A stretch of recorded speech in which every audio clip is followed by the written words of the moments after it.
Saudara, rumah Presiden ke-7 Republik Indonesia Joko Widodo di Solo, Jawa Tengah seolah tidak pernah sepi pengunjung. Menteri, kepala daerah, hingga siswa Sespimen Polri bergantian mendatangi rumah Jokowi. Sejumlah pihak mengingatkan soal efek komunikasi atau efeknya komunikasi berbagai kunjungan itu yang dapat menimbulkan persepsi ataupun spekulasi soal matahari kembar hingga post-power syndrome.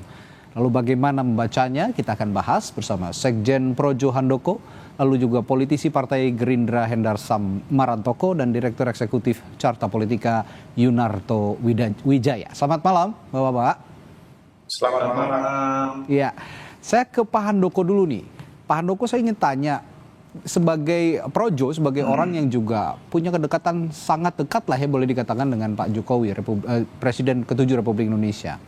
Apa Anda juga memberikan advice kepada Pak Jokowi atau Projo memberikan advice atau saran untuk membatasi siapa saja yang menemuinya, karena ya itu tadi, menghindari spekulasi yang muncul di publik, Pak Handoko? Ya, terima kasih Mas. Selamat malam semuanya. Jadi, saya pikir nggak ada yang perlu dipersoalkan dengan banyaknya orang berkunjung ke Pak Jokowi, dan itu kan bukan artinya gini loh, bukan Pak Jokowi yang kemudian ngumpulin orang apa kan, bukan, tapi orang memang karena memang Pak Jokowi ini mempunyai apa ya,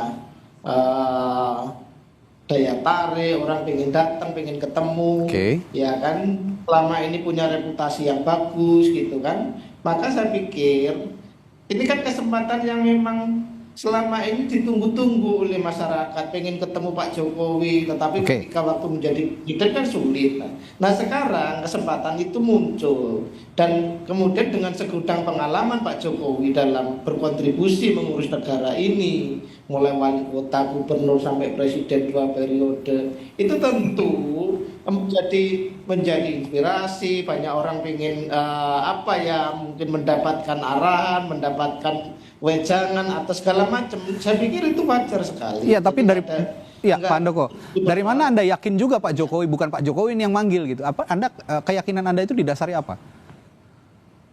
Nah, ya kan orang inisiatif sendiri semuanya datang berbondong-bondong, selalu tiap hari mengantri begitu. Nah kalau kemudian begini loh, kalau Pak Jokowi pengen melakukan apa ya, manuver atau gerakan apa, ya nggak begitu Pak caranya Pak, gitu kan.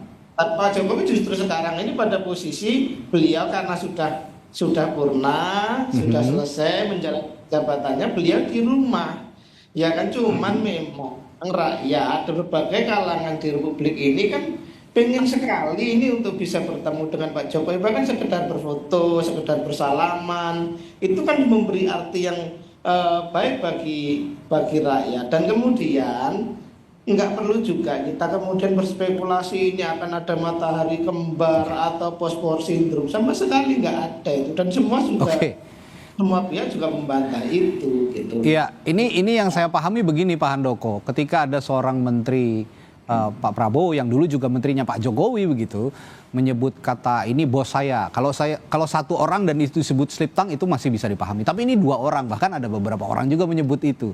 Sebenarnya apa yang bisa dijelaskan soal ini?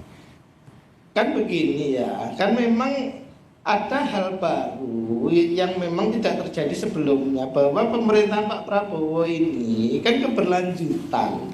Ya kan, kemenangan Pak Prabowo itu kemudian tidak bisa lepas ketika Pilpres kemarin dari peran Pak Jokowi, dan kemudian tema utamanya juga keberlanjutan, sehingga sama sekali tidak ada dikotomi, tidak ada sama sekali kemudian ya memang Pak Jokowi mendukung Pak Prabowo begitu kan, dan kemudian kekuatan dari Pak Jokowi ini juga menjadi bagian penting dari kekuatan secara menyeluruh. Kemudian representasi dalam pemerintahan ada menteri-menterinya yang memang menteri-menterinya Pak Jokowi, tetapi itu tidak kemudian lantas kita menerjemahkannya sebagai matahari kembar, tidak. Ini blending aja gitu. Dengan dalih keberlanjutan tadi, jadi kunjungan-kunjungan ataupun penyebutan bos itu tadi ya sepertinya biasa saja begitu menurut Anda ya? Biasa saja, nggak ada yang terganggu juga.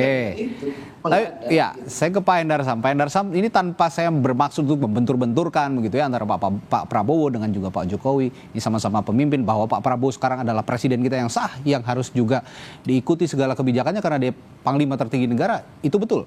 Tapi yang ingin saya tanyakan, apa yang harus ataupun didiskusikan lah ya mungkin dengan Pak Prabowo begitu untuk memastikan tidak ada persepsi dualisme kepemimpinan, karena ini juga butuh Pak Prabowo saya yakin butuh satu suara juga di internal kabinetnya begitu. Iya, kalau dari kita, dari kami dan dari saya, kami tetap berprasangka baik bahwa apa yang kegiatan-kegiatan yang dilakukan oleh para menteri-menteri di kabinet Pak Prabowo saat ini, kemudian teman-teman di SSBP dan tokoh-tokoh lain datang ke sana, ini merupakan dalam lingkup tafsir kebangsaan dan tafsir silaturahmi. Memang kan kalau kita lihat bisa saja variabelnya ada 3 ya, bisa ada tafsir politik, ada tafsir silaturahmi dan tafsir kebangsaan. Nah, kalau kami tetap berprasangka baik bahwa ini adalah setidak-tidaknya ini kan ada tafsir silaturahmi, karena masih dalam suasana Lebaran. Idul Fitri, Idul Fitri ya. Kemudian untuk masalah teman-teman yang ke SSBP, kami mungkin hasilkannya bisa juga ini ada tafsir kebangsaan, bahwa sebagai mantan presiden atau presiden ke-7 Republik Indonesia, tentunya pengalaman beliau dan juga ini mungkin perlu didengar oleh para teman-teman yang ikut SSBP, mengingat juga ajudannya kan Pak Syarif itu kan merupakan peserta SSBP juga Jadi ada nuansa silaturahmi di situ. Jadi kami tetap berprasangka baik ya bahwa ini kedua hal tersebut yang merupakan variabelnya toh juga ya kan tidak ada agenda politik apa-apa juga ya di luar itu. Jadi ya begitu saja. Simpel itu kita melihatnya. Tapi begini deh Pak Endarsam ya, supaya nanti ke depannya juga tidak ada anasir-anasir liar, tidak ada tafsiran-tafsiran yang spekulatif begitu ya. Saya ingin tanyakan, apakah juga ke depannya ada kira-kira mungkin mekanisme formal atau informal yang dapat dibentuk untuk menjaga harmoni antara pemerintahan saat ini dengan seorang mantan presiden, dalam hal ini Pak Jokowi. Mungkin di kemudian hari nanti ada pertemuan lagi sehingga tidak akan ada anasir liar. Mungkin ada mekanisme seperti yang saya sebutkan tadi?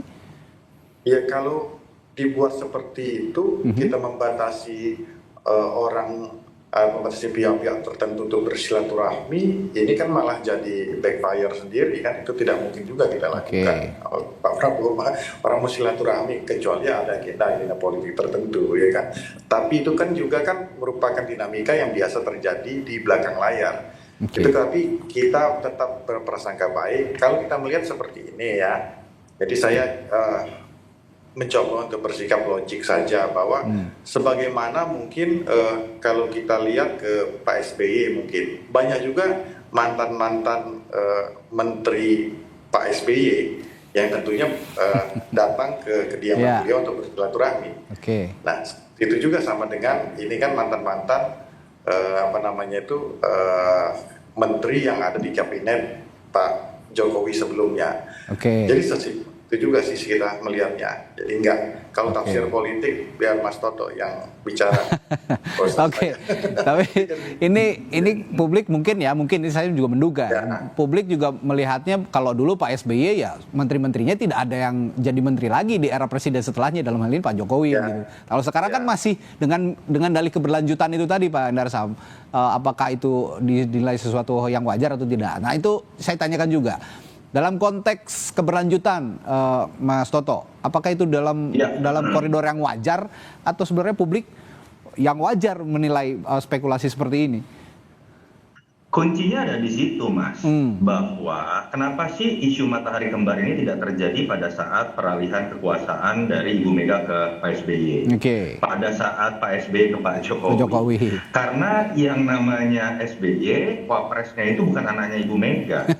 yang namanya Jokowi, wapresnya itu bukan anaknya Pak SBY.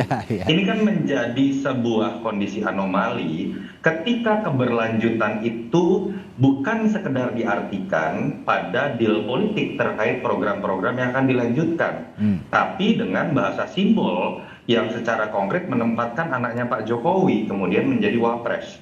Di situ bahasa komunikasi politik atau simbol politik yang muncul adalah Pak Jokowi masih ada di situ tanda kutip melalui anaknya. Itu yang menyebabkan sensitivitas sebagian publik, saya nggak mau klaim seluruh publik bahwa Pak Jokowi masih ada dalam lingkaran kekuasaan. Itu yang menyebabkan kenapa sih ketika ada menterinya Pak Prabowo datang ke rumah Pak Jokowi, publik langsung kemudian mencoba membuat tafsir. Padahal kita objektif nih ya, menterinya Pak Prabowo juga ada yang datang loh ke rumahnya Ibu Mega pada saat Lebaran kemarin. Catatan saya misalnya ada Ibu Sri Mulyani, ada Pak BGS, karena memang mereka berdua punya kedekatan personal juga dengan Ibu Mega, tapi tidak diributkan. Karena Ibu Mega tidak ada dalam posisi seperti Pak Jokowi yang masih menempatkan anaknya di dalam posisi kekuasaan. Nah ini yang menyebabkan menurut saya jangan salahkan publik. Jangan salahkan juga yang mengingatkan bahwa tidak boleh ada matahari kembar. Pak SBY juga mengingatkan itu. Ini sebuah sarana pengingat dalam sistem presidensial. Supaya fakta empirisnya ya, kita nggak mau Indonesia seperti Filipina. Yang punya kesamaan deal-deal politik, ujungnya nggak bagus loh, wapresnya sampai kemudian di-impeach. Saya melihat ini sebagai bentuk rasa sayang, bukan mengadu domba. Jadi harusnya konsekuensi ini yang diterima dengan lebih bijak, baik oleh Pak Prabowo ataupun Pak Jokowi. Buat Pak Prabowo ini kan beban ya, dikatakan ada Pak Jokowi di sampingnya, di belakangnya dan lain-lain. Pak Prabowo harus tegas memberikan batasan-batasan minimal, misalnya secara komunikasi politik terkait dengan struktur di bawahnya. Misal menteri-menteri ya jangan mengeluarkan kalimat yang bisa menimbulkan multitafsir. Kalau Mas Trenggono dan Pak BGS nggak mengatakan masih bos saya atau bos saya, kan ini nggak akan dibahas di media. Kalau dikatakan itu dia mantan bos begitu ya. Kedua, Pak Prabowo juga menurut saya mungkin harus berhati-hati. Contoh, bagaimana pidato politik berteriak mengenai hidup Jokowi, mungkin artinya tidak dalam konteks itu, tetapi kemudian dalam sensitivitas yang seperti ini karena ada keanomalian yang terjadi karena deal politik mereka berdua, harusnya itu bisa disikapi secara lebih berhati-hati. Jangan disalahkan publik ya kira-kira. Oke, ada statement glorifikasi ketika pidato itu juga jangan terlalu berlebihan begitu kira-kira ya, Mas Toto. Nah, tadi saya menanyakan kepada Pak Endarsam bahwa perlu nggak ada mekanisme formal atau informal yang bisa dibentuk untuk menjaga harmoni lah kira-kira antara presiden saat ini dengan mantan presiden. Kalau kata Pak Endarsam katanya ya nggak perlu lah, itu jangan terlalu jauh juga, kita juga nggak mau membatasi silaturahmi. Tapi yang ingin saya tanyakan ke Mas Toto, jika seorang Presiden Prabowo ini perlu juga menjaga soliditas gitu kira-kira, dan ada menghindari risiko-risiko yang akan muncul, apa yang harus dilakukan? Kalau saya percaya Prabowo tidak bisa diintervensi. Prabowo punya pemimpinan kuat dengan karakter dan latar belakang beliau sebagai militer. Dan kalau kemudian mau kita uji pun ya secara substansi, tentu saja ini hipotesa dan spekulasi dan analisis saya. Saya melihat apa yang menjadi program dalam 5 bulan awal kepemimpinan Pak Prabowo itu khas Pak Prabowo. Saya, sepengenalan saya dengan Pak Jokowi, karena saya cukup dekat dengan beliau dulu, saya tidak melihat Jokowi akan menempatkan program seperti MBG sebagai program prioritas. Pak Jokowi dulu menempatkan infrastruktur dengan menggunakan dana APBN secara dominan. Pak Prabowo tidak ingin menggunakan itu. Pak Jokowi mungkin tidak akan menempatkan Indonesia masuk dalam BRICS sebagai salah satu kebijakan luar negerinya. Ini sepemahaman saya. Artinya saya sih senang-senang saja bahwa artinya Prabowo sudah menjadi Prabowo sepenuhnya. Tetapi kan tadi bahwa di sampingnya masih ada kekuasaan yang diberikan kepada anaknya Pak Jokowi, hal-hal itu yang kemudian menimbulkan banyak tafsir. Nah, paling tidak, walaupun Pak Prabowo menunjukkan kekuasaannya secara penuh, tapi juga harus berhati-hati dalam konteks menempatkan bahasa komunikasi publik kepada publik, dan bukan hanya masukan ini saya alamatkan bukan hanya kepada beliau ya, tapi bagaimana beliau juga bisa memberikan ketegasan kepada menteri-menterinya untuk kemudian tidak memberikan penafsiran yang bisa membingungkan publik tadi. Kenapa? Balik lagi, karena di belakangnya sudah terlanjur ada sensitivitas. Ketika sensitivitas itu muncul, obati, jelaskan, jangan kemudian menuduh publik yang sedang mengadu domba. Begini, saya kembali ke Bung Handoko. Bung Handoko, kalau tadi Mas Toto mengatakan bahwa mungkin dulu di Pak SBY juga ada pertemuan-pertemuan begitu ya, tapi tidak diungkap ke publik. Tadi juga Pak Hendarsam juga mengatakan seperti itu, adalah silaturahmi. Saya yakin juga dulu-dulu ya Pak SBY bertemu tokoh juga ada, hanya tidak diekspos. Tapi kali ini pertemuan-pertemuan itu ya, kalau tadi kata politisi Nasdem Ahmad Saroni, ya biar nggak ada penafsiran post power syndrome, ya nggak usah diekspos lah, tidak usah diupload. Nah, dengan adanya exposure ini, bagaimana Anda melihat bahwa sesungguhnya ini bukan kemauan Jokowi juga untuk bertemu tokoh-tokoh tadi? Ya, iya gini lah. Kalau soal diekspos harus bertemu itu kan, yang kita kan lihat Pak Jokowi kemudian memang baru kali ini kita punya mantan presiden, kemudian rakyat masih berbondong-bondong tiap hari. Pak SBY juga kayaknya dulu gitu deh, Mandoko, sebenarnya berbondong-bondong juga, cuman nggak diekspos saja. Kemudian juga, ya, kalau publik nggak ada masalah juga. Ya. Publik juga fine-fine aja menilai orang-orang datang gitu kan, nggak ada juga yang mempersoalkan itu. Kemudian apakah ini ide-ide atau pikiran-pikiran post power syndrome ini kan muncul dari para politisi di elit gitu. Di bawah nggak ada masalah sekali, nggak ada yang mempersoalkan orang-orang datang ke Pak Jokowi, karena bagaimanapun beliau ini mantan presiden, orang yang punya posisi dan pengalaman penting di Republik ini. Jadi biasa saja. Kemudian orang bersilaturahmi kepada seorang tokoh, bagaimanapun itu hal yang lumrah dan sangat bisa diterima secara dalam sosiologis masyarakat Indonesia. Jadi juga nggak ada yang perlu dipersoalkan. Tapi karena itu kemudian adalah tafsir-tafsir yang dilontarkan dari para elit politik, kan begitu aja. Oke. Tapi yang tadi dibilang Mas Toto juga, ini bukan sarana untuk memecah belah loh. Sebenarnya publik juga hanya ingin mengingatkan begitu, Mas Pak Handoko. Ya, kalau publik nggak ada masalah, yang mengingatkan Mardhani, Saroni kan begitu. Ya mungkin Bung Handoko kurang baca sosmed aja. Nah, harusnya lebih banyak baca sosmed. Nah, di sosmed itu kan udah maksudnya udah ya, timbang nantinya malah kemana-mana gitu loh. Lebih baik kan dihindari. Sama ya Pak Hendarsam tadi kan, biasa saja kok. Situasi yang normal-normal banget kok ini. Jadi saya juga yakin Pak Hendarsam sebenarnya lagi hati-hati kayaknya ya Pak Hendarsam ya. Lagi dalam posisi yang nggak terlalu serius juga, nggak terlalu santai juga, tapi gitu. Kira-kira begitu Pak Hendarsam? Ya enggak juga lah. Saya tetap dengan statement pertama, kita tetap berprasangka baik bahwa saya rasa Pak Prabowo dan Pak Jokowi sudah tahu posisinya masing-masing. Kan itu yang paling penting, bahwa saat ini presiden adalah Pak Prabowo dan Pak Jokowi adalah mantan presiden. Nah, itu harus menjadi pegangan bagi Pak Prabowo, ya kan? Dan itu kan sudah terkonfirmasi dengan Mas Toto tadi, ya kan? Dalam program-programnya sama sekali tidak ada bau-bau programnya Pak Jokowi kan, gitu kan. Ya seperti itu ya, bahwa semua sekarang itu ideologi dan ide dan gagasan dari Pak Prabowo yang memang ada di dalam buku-buku beliau selama ini beliau implementasikan. Dari situ kan sebenarnya sudah jelas kayak, dan Pak Jokowi juga saya rasa tahu persis bahwa saat ini dengan sistem ketenaganegaraan kita, bahwa orang nomor satu ya menentukan arah kebijakan bangsa ini ke depan, bagaimana menatanya, itu adalah RI 1 kita, Pak Prabowo Subianto, dan didampingi oleh Mas Gibran, kan seperti itu, sesuai dengan konstitusi. Jadi ya itu clear aja lah, saya rasa ya. Jadi ketika mungkin ada satu dua mantan menteri, ya sepertinya ada kendala teknis terhadap publik. Ya, itu kan mungkin menjadi catatan saja. Terakhir saya terakhir ke Bung Toto, kalau dalam situasi seperti ini, Bung Toto, berarti Anda masih yakin atau enggak independensi menteri dalam menjalankan tugas di bawah Presiden Prabowo, yang kalau kata Pak Hendarsam RI 1 kita ini masih terjaga begitu kira-kira? Kalau ada menteri yang masih menempatkan mantan presiden sebagai tuannya, ya menurut saya bodoh. Karena kalau bicara mengenai sistem tata negara dan kewenangan, mau sehebat-hebatnya mantan presiden, yang bisa memecat atau mempertahankan menteri hanya presiden yang masih berkuasa. Bahkan wapres pun tidak bisa. Jadi saya sih masih berprasangka baik tentang hal itu, tetapi kehati-hatian dalam berbicara dalam sensitivitas isu seperti ini harusnya lebih dijaga. Dan yang terakhir, udahlah kita kan belajar akhirnya ya dalam proses demokrasi, nggak usah aneh-aneh bagaimana kemudian keberlanjutan diartikan nempatin anak mantan presiden. Yang terjadi akhirnya adalah kebingungan publik seperti ini, kebingungan perdebatan mengenai tata negara seperti ini.